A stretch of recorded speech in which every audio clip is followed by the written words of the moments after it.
기도하겠습니다. 좋으신 아버지 하나님, 오늘도 이 아침에 시간을 허락하여 주시고 우리를 향하여 귀한 말씀을 주시니 감사를 드립니다. 우리가 그 말씀을 통해서 결단코 하나님 앞에서 교만하거나 하나님을 없는 삶처럼 살지 않도록 도와주시옵소서.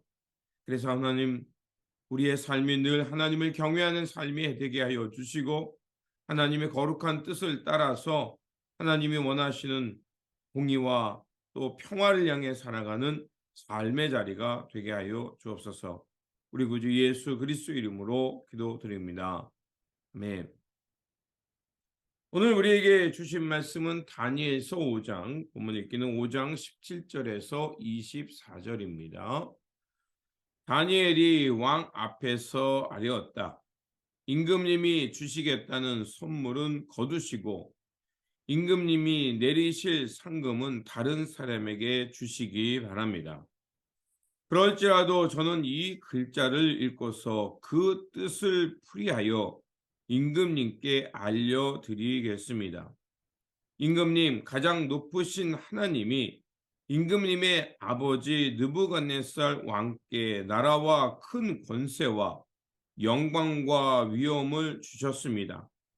하나님이 그에게 큰 권세를 주셨으므로 민족과 언어가 다른 뭇 백성이 그 앞에서 떨면서 무서워하였으며 부친께서는 마음대로 사람을 죽이기도 하고 마음대로 사람을 살리기도 하고 마음대로 사람을 높이기도 하고 마음대로 사람을 낮추기도 하셨습니다. 그러나 부친께서 마음이 높아지고 생각이 거만해지셔서 교만하게 행동을 하시다가 왕위에서 쫓겨나셔서 명예를 잃으신 일이 있었습니다.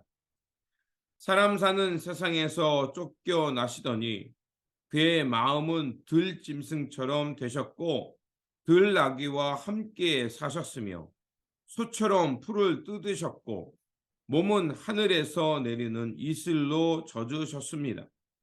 그때야 비로소 부친께서는 가장 높으신 하나님이 인간의 나라를 다스리시고 하나님의 뜻에 맞는 사람을 그 자리에 세우시는 줄을 깨닫게 되셨습니다. 느부갓네살의 아드님이신 벳사살 임금님은 이 모든 일을 아시면서도 마음을 겸손하게 낮추지 않으시고 하늘의 임금님이시오 주님이신 분을 거역하시고 스스로를 높이시며 하나님의 성전에 있던 기물들을 가지고 오게 하셔서 임금님과 귀한 손님과 왕비들과 후궁들이 그것으로 술을 마시게 하셨습니다. 그리고 임금님은 보거나 듣거나 알지도 못하는 금과 은과 동과 쇠와 나무와 돌로 만든 신들을 찬양하시면서도 임금님의 호흡과 모든 길을 주장하시는 하나님께는 영광을 돌리지 않으셨습니다. 그러므로 하나님이 손을 보내셔서 이 글자를 쓰게 하신 것입니다. 아멘. 오늘 본문 말씀은 느부갓네살 아들 벨사살 왕의 교만과 그의 나라의 멸망을 예언하는 말씀입니다. 느부갓네살의 뒤를 이어 바벨론의 왕이 된 벨사살은 이제 그 거대 제국의 왕이 되자 교만해졌고 그 교만은 급기야 성전의 기물들을 가져다가 술을 마시며 이제 그 하나님을 업신여기며 우상을 지어서 그 우상을 숭배하는 범죄를 행한 것입니다.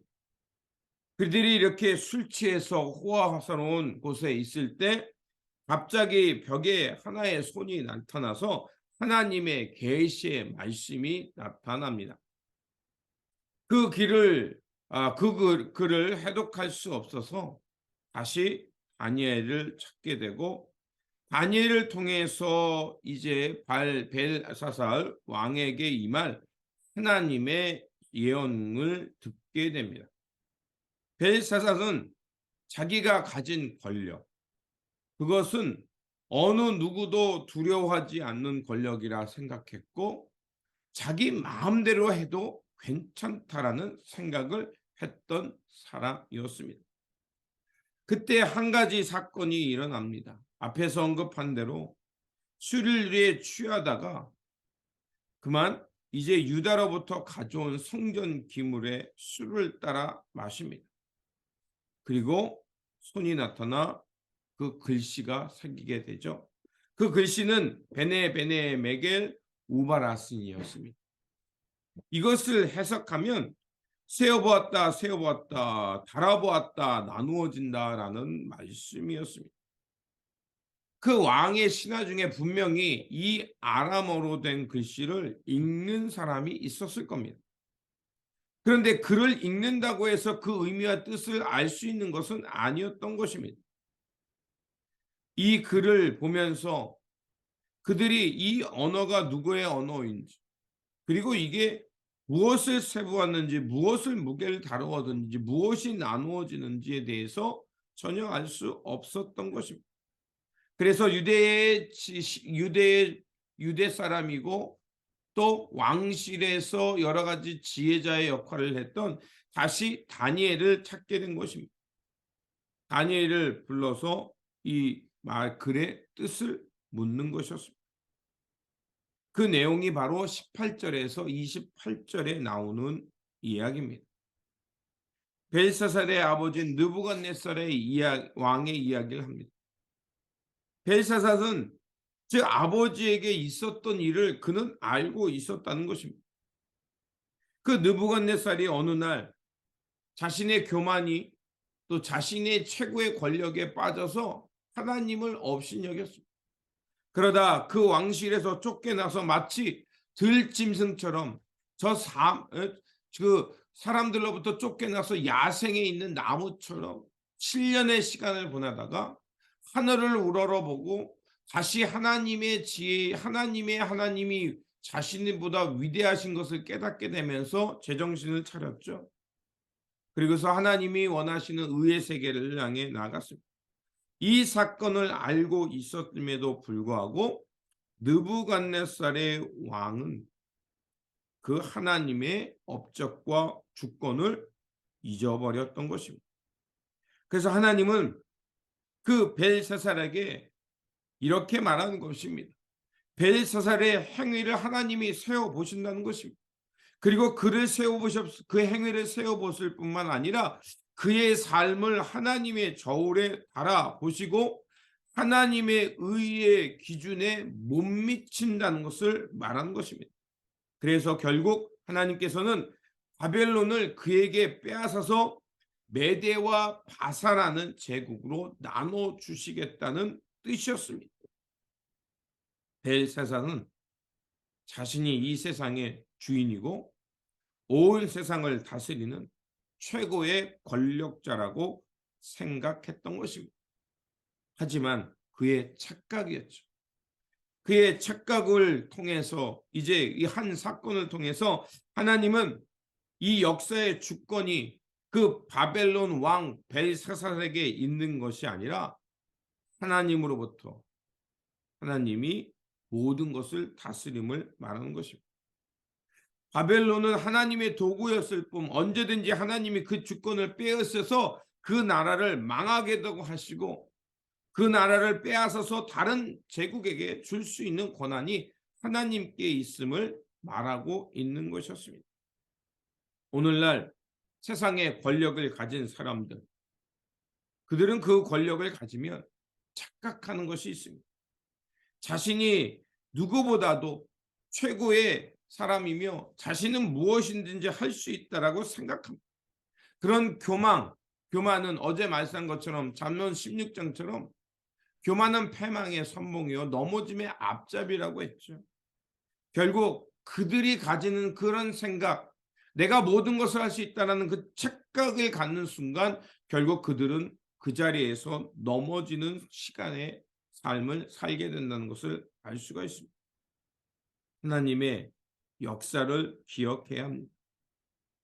많은 사람들은 하나님에 대해서 아는 것, 성경에 대한 지식을 가지고 있습니다. 그것이 신앙생활의 전부라고 생각합니다. 그런데 하나님이 보는 것은 그게 아니죠. 하나님에 대해서 아는 것 중요합니다. 성경에 대해서 해박한 지식을 가져야 합니다. 그러나 중요한 것은 그 지식과 하나님에 대해서 알을 통해서 그것을 가지고 하나님이 원하시는 길을 향해 순종하지 않는다면 그것은 결국 겉만 화려한 것이 되는 것뿐이었던 겁니다. 그래서 누가복음 18장 8절에 보면 내가 너희에게 이르노니 속히 그 원한을 풀어 주시리라. 그러나 인자가 올 때에 세상의 믿음을 보겠느냐 하시니 하나님께서 하나님의 뜻을 전하고 하나님의 일을 알리셨습니다. 그래서 중요한 것은 그것을 안다고 해서 믿음 그것에 대한 실천이 없다면 결국 그것은 허상이라는 겁니다. 중요한 것은 믿음이라는 것은 삶으로 우리의 손과 발로 증명된다는 것입니다.